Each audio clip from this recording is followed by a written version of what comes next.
Rome's greatest leaders sustained peace, reformed the empire, and continued the legacy of great names, making their mark on the empire. Each one created reforms to help in ruling and defending the Roman Empire. Here are 4 of the greatest emperors in chronological order, starting with Emperor Augustus, successor of Julius Caesar, ruled from 32 BCE until his death in 14 CE. Octavius was born Gaius Julius Caesar in Rome in 63 BCE, dying in 14 CE in Nola, Rome. As a ruler, Augustus rebuilt the crumbling empire, restoring ideology and beautifying the empire. According to Suetonius, Augustus so improved Rome's appearance that he would boast, "I found Rome built of bricks. I left her clothed in marble," Augustus said in the 12 Caesars.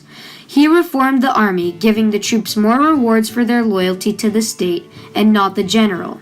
He established the first police force in the capital and made reforms to taxes and the administration. As a ruler, he was loved by many for his wisdom, justice, and truth compared to most dictators. To say his funeral was extreme would be an understatement. It was more than extravagant, with more than 100,000 people marching in his procession, at the end of which a single eagle was released, marking his soul ascending into heaven. Following him in history was Trajan. Trajan was one of the great rulers of Rome. As a ruler, he was one of the 5 good rulers in the period of the 5 good emperors, ruling between 98 and 117 CE, becoming a model emperor for future rulers. Before being an emperor, he was the governor of Germany and Moesia. In 97 CE, he became the governor of Germany and was adopted by then Emperor Nerva, thus making him the heir and co-ruler of the empire. In 98 CE, Nerva died, and he swiftly and efficiently took control over the empire.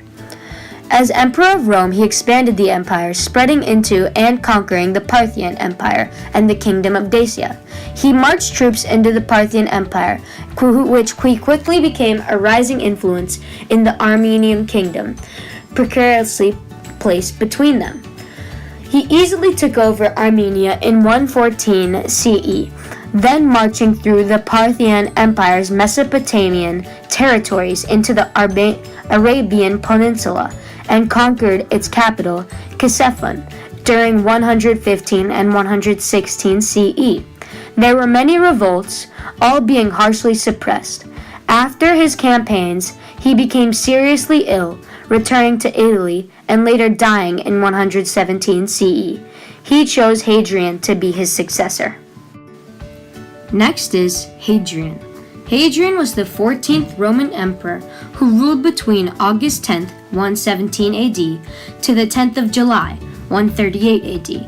He was a very well-liked emperor because he spent little time in Rome and instead spent time traveling his kingdom to fix problems, as well as to hear what people had to say.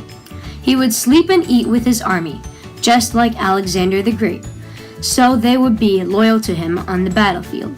He created cities along the Balkan Peninsula, Egypt, and Greece. He loved Greece so much that he would go on and visit it at least twice throughout his lifetime. Hadrian is best remembered by his Great Wall, which was constructed along the northern borders of what now is Britain. Unfortunately, one of his closest people to him died, Antinous.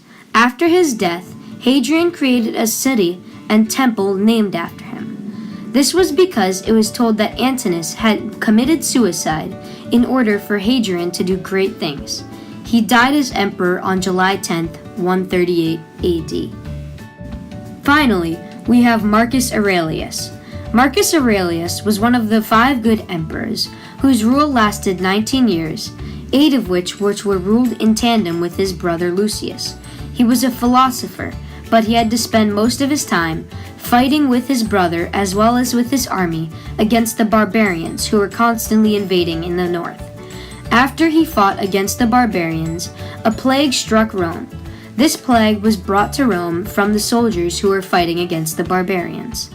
Marcus used his philosophy to his advantage in war as well as leading his people. He later wrote a book called Meditations, which went on to inspire leaders for years to come. He unfortunately died on March 17th, 180 AD. He was the final emperor in the string of good emperor. These four rulers played crucial parts in the history of the empire. Each added their ideas and spread and continued others. They each used what there was and furthered the process of the empire for their next in line. These were our picks for the top rulers in Rome.